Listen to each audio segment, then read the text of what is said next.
Hey, So, hey, what's up, Chris? yo, yo. So, I try to catch you off guard every time, and you're not ready to be recorded. I'm trying to get that, preserve that moment. Have you done it yet? Yeah, we're recording right now. Okay. I heard it say recording, so Oh, so you already quite moved it. sensible. Yeah. Well, I do it without announcing it to try to make it a little weird for you. So, is it working? No, it's not working yet. It's not that weird. Next I've time I'll done do much weirder stuff. before we even log in, or I'll use another service and record. I had a dude do that to me once. I want to say this while we're talking about this. I never thought about it, but I had a dude meet me for schedule a Zoom meeting about a conference he was throwing in California. And he got in the Zoom and he was like trying to get me to talk junk about other speakers at the conference. Wow, what a dick. And he was threatening to sue one of them.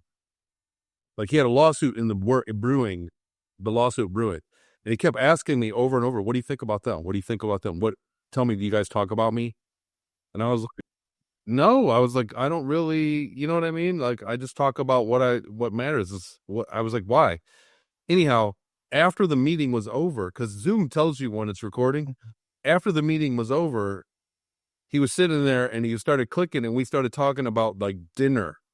I said, well, I'm going to go get something to eat. I got some food in there. I think I got something cooking in there. I got to go get. And he relaxed and he goes, yeah, me too. I just got to make sure I got this. And he had a couple of clicks. He's like, yeah. I was like, oh, you were recording me, bro, without me knowing it. Anyhow, so that was pretty dickish. I can see that you're still messing with your video settings. I know. It's Oh, like it's like a oh. kid in a candy store. Hey, speaking of that, I had one of Logan's was one of his good friends like years ago.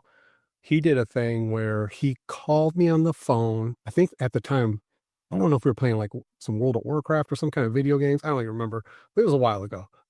And was at he was at another friend of my son's house, and he called me on the phone and he tried to somehow weirdly get me to say something about the kid's house that he was at's mom. Like he tried to like talk some shit and like, right, see, yeah. And I was like thinking to myself, like, and he was trying to do some like racist stuff. Because she's like, you know, I don't know, she's Asian. I don't and he tried to get me to just say some shit. And I was like, I didn't know he was trying to do that, but I was like, what are you talking? Because I didn't know what he was talking about. I was like, what do you mean? What are you getting at? And then later on, I realized that he was on the phone, and the mom was there. He was trying to get me to say some shit, and I didn't even understand why. So I don't know, it's kind of like just remind me when you were telling me Did about. that ever play out? Did you guys stay friends? Like, were you cool with them for a long time, or what? Was it? Well, that particular friend of his ended up going to jail for years over some stuff. So so I guess Sounds like that more to the that's where story. he was, huh? But you know the old three-way calling trick. Yeah. Oh yeah. So I had a friend of ours back when we were like 15 or 16. We had a new girl in the neighborhood, and I was trying to date her. And a friend of ours, I'm not gonna say his name on the show, called me up. It was like, what do you think of her? And I was like, she's awesome. And then he kept pressing me. I was like, well, sometimes she is a little dizzy. And he's like, oh, little piece. And then she called me up like 5 minutes later. I ain't dizzy. She was super pissed. And I was like, what's going on? It was and this is back in the 80s. It was like three-way calling. I remember.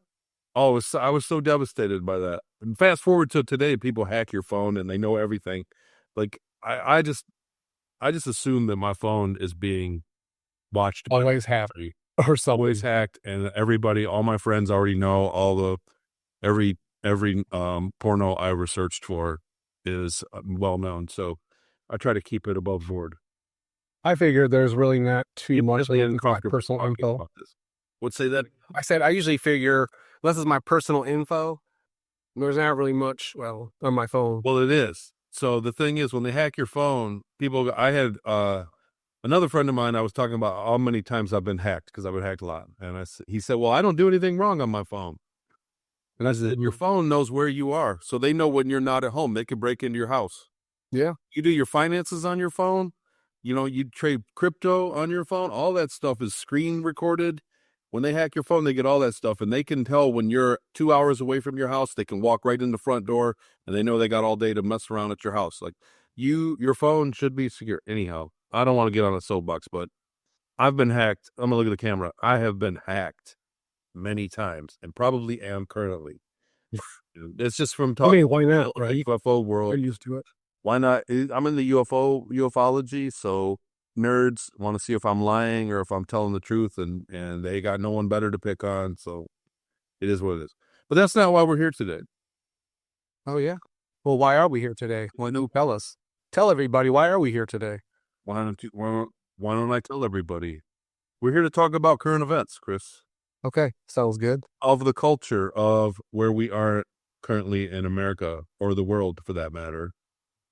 And we got some cool stuff. So I just want to say I'll run over some regular events from the week. Okay. So I'm going to start Sounds good. recording Let's this. do it. Global news is Russia attacks Kiev. They want to Mhm. call it Kiev, but I'm a purist. I think it's called Kiev. They started hammering their, and I don't like talking about this war, to be honest. It's going longer than it should.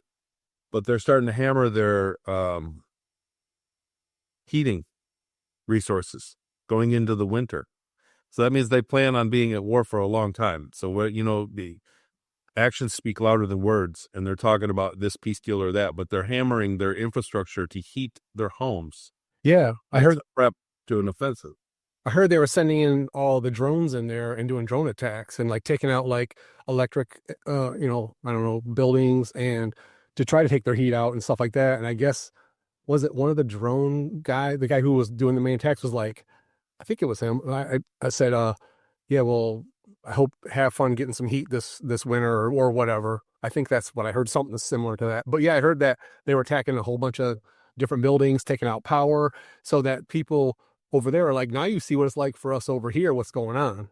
We've been without power, without shelter, and you guys are barely have nothing happen to you at all. This is the first. Is it like they weren't supposed to attack over there, correct? I got They said F it and just did it. And then now the people are tripping over a little bit of nothing. What the other place has been taken for years now, right? good friend of mine's from Kiev, and I hung out with him. We worked together for years and talked every day about it. He knew there was a war coming. He said, "Oh, there's going to be a war." He knew because he still had family. He talked to his relatives back there constantly on the phone. He's like, "There's going to be a war." So he called it out, and he said that Kiev is a beautiful place, but they were aware of that region on the east side of the Ukraine. But in the early days of the war, they feigned an attack, and we don't know if it was a failed attack or if it was just a diversionary tactic, which I believe it was. But the Russians came acted like they were going to go to Kiev in the early days. And then that got beaten, and all those resources defended the capital city, and then they took all that land on the east side. The Oleski Sands. They took that whole area down there by Curzon. And so now they're bombing Kiev. Kiev largely hasn't had too much war happening to it. So now they're bombing it. But I am frankly shocked at how long this war is going on. The objectives on both sides seem not that hard to work out. And so it's a meat grinder. Anyhow, I don't want to stay too long on that. It's kind of a bummer to think about it. And the reason I brought this up, I want to talk about it between me and you today and for the show, is that it's showing signs of proliferating. So in the coming years, we could see another war on the borders of this war. Like it's starting to grow. It's not contained. And we see a lot of, I follow the financial news. So I'm always looking at the finances on like General Dynamics and Lockheed Martin and companies, Oh yeah. Like you can tell when a Republican president gets elected, you can invest in defense stock. You can ask Martin that for the next 4 years, they're going to get some money. Exactly what happened when the Republican president came in, Boeing got the contract, and their stock is doing great. So, and it's the same thing when you get a Democratic, president. You're not trying to invest in Lockheed Martin because they're going to cancel all that stuff. They're just not going to fund it. It's all going to go to domestic programs. So I always keep an eye on it for that. And I want to say that globally, in the last few months, spending on weapons has went through the roof. So everybody's gearing up to start to, you know what I mean? People are tooling up right now. And by people, I mean countries. And so on the future, we're not out of the woods yet with this one. I just could see that we could have an issue where the war proliferates or several other wars splinter off. I've heard a lot of people talk about China going after Taiwan by 2027. So that's not a prediction. That's just a reflection. So culturally, I think it's important that we talk about this stuff early in case it does break out. We know it. We have a kind of a context. So How do you think Moscow's taking that stuff right now? what do you mean? Like, well, I was talking about those drone attacks. I thought those were supposed to be. They said that was at Moscow, the one where they're taking out the electrical stuff, right? Yeah. Did you hear about that? Right? Is that what we were talking about earlier? No, I was talking about Kiev got bombed. Oh, I was talking about what I heard that they were striking back at Moscow with the drone attacks. You know what's hilarious is there's Unless I was misinformed, no, there's a lot of propaganda going on and has been all along. So other shows, some of my favorite shows are propaganda. Like I'm like, come on, man. They want to just make it sound like Russia's winning, or the other ones are like Ukraine is defending them and making it look easy to beat the Russians out. It's not the case. It's basically a stalemate where the drones are in range. You've got these conventional forces that are shooting it over long distance, and guys got to get in there. You got to put boots on the ground to own the ground. And when they get in range of those drones, which is what 2 kilometers, 3, 6. Oh, is that all? I didn't know that. When they get in the miniature, the FPV drone range, it's a stalemate. We don't have a conventional answer for that right now. That's what drones have done. So back in the day, they had missiles. They could just artillery you out of the place, and the soldiers come in and kick your butt, and then we'd take that land. But nowadays, they can hide in a cave and shoot drones up all day long at tanks and smoke them. Yeah, true. $2,000 drone and smoke $1 million, $10 million tank.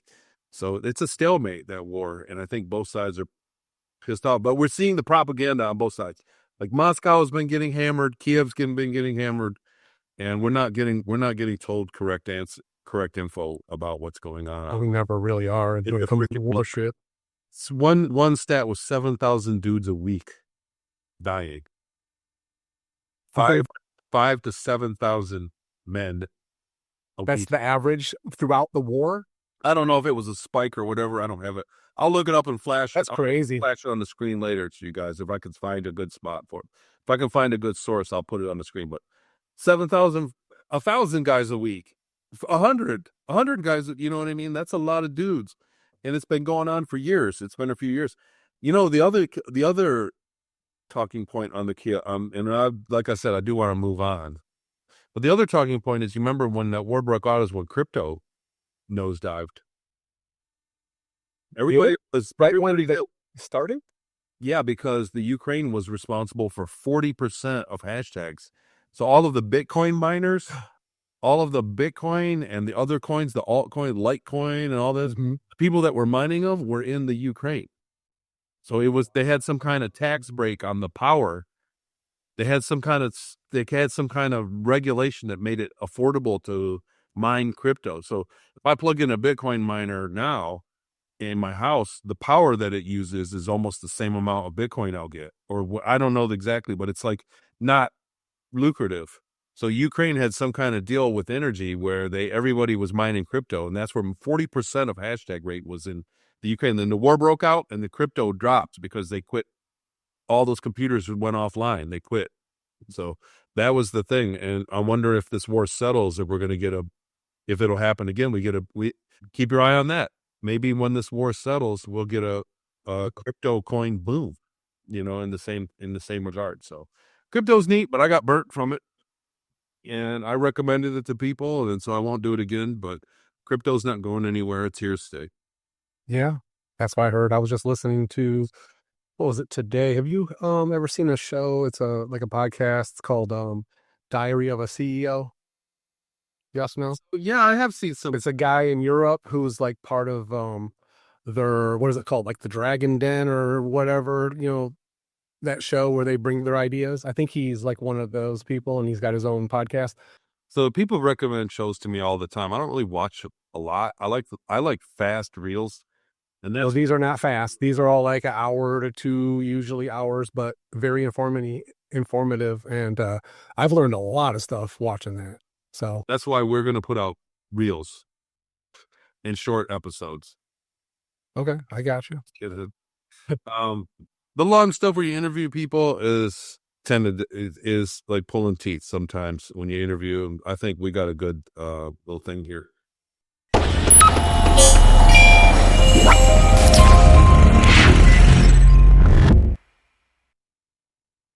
I just want to say thanks everybody for watching. We really appreciate it, and I'm out.